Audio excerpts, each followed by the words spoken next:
एक गांव में एक गरीब किसान रहता था। वो बहुत ही ज्यादा गरीब था। वो खेती करता और उसी में अपना गुजारा करता। फिर एक दिन, सुनीता, मैं खेत जा रहा हूँ और आज तुम दोपहर में खाना लेकर आ जाना। अब मैं जा रहा हूँ। ठीक है, आप जाओ, मैं खाना लेकर आ जाऊंगी। खेत में जाकर आज पहले मैं ये देखूंगा कहीं फसलें खराब नहीं हो गई हो, क्योंकि कल बहुत तेज बारिश हो रही थी। अरे नहीं, हे भगवान, अब क्या होगा? सारी फसलें तो मर गई हैं उस बारिश के चक्कर में। अरे अब क्या करूं?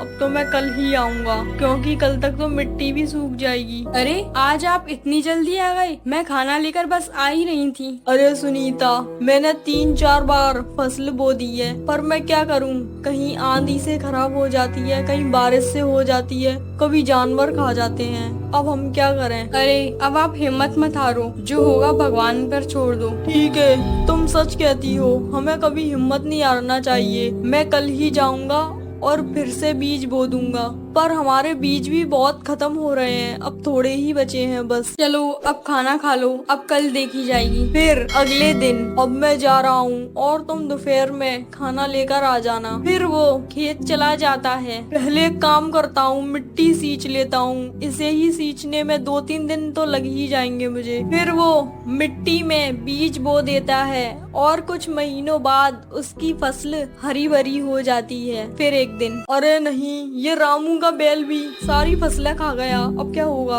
अब मुझे यहाँ रहकर और समय बर्बाद नहीं करना चाहिए। घर ही चला जाता हूँ अब मैं तो। अरे आप आ गए? मुझे बताओ, कितनी गेहूं निकले अपनी खेत में? बस बहुत हुआ, थक गया हूँ मैं भी मेहनत कर करके। उसका फल तो कभी मिलता ही नहीं। अब मैं इस खेत को बेच रहा हूँ। वो रामू का बैल सारी फसलें खा गया और पैरों से सारी फसलें रौंद भी दी उसने। बस अब आप हिम्मत मत हारो, एक बार मेरे कहने से फिर से फसल बो दो। अगर इस बार फसल खराब हो गई तो अब मत बोना, और फिर अपन खेत भी बेच देंगे। फिर अगली सुबह, सुनीता, आज बस मैं तुम्हारे कहने से आखिरी बार जा रहा हूँ। इसके बाद अगर फसलें फिर से खराब हुई तो मैं खेत बेच ही दूंगा। अब जल्दी से मैं इसकी मिट्टी खोद कर सही कर लेता हूँ।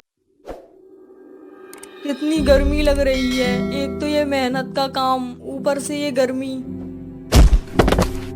अरे ये आवाज कैसी? लगता है कोई बड़ा पत्थर है इधर। फिर वो उस पत्थर को हटाने के लिए उस जगह को खोदने लगता है। अरे वाह, ये तो मुझे सोना लग रहा है। क्या ये सच में ही सोना है? हे भगवान, आपका धन्यवाद। अरे वाह, ये तो सच में ही सोना है।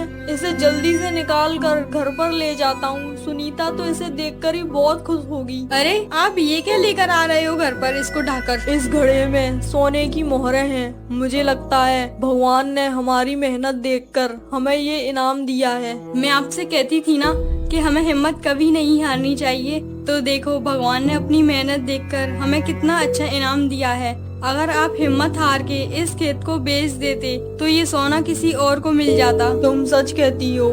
भगवान ने हमें क्या क्या दिया है। अब इस धन से हम दूसरों की भी मदद करेंगे और खुद की भी मदद करेंगे। फिर रमेश सेठ बन जाता है और अपने जैसे ही किसानों को काम पर रख लेता है और खुशी खुशी रहने लगता है।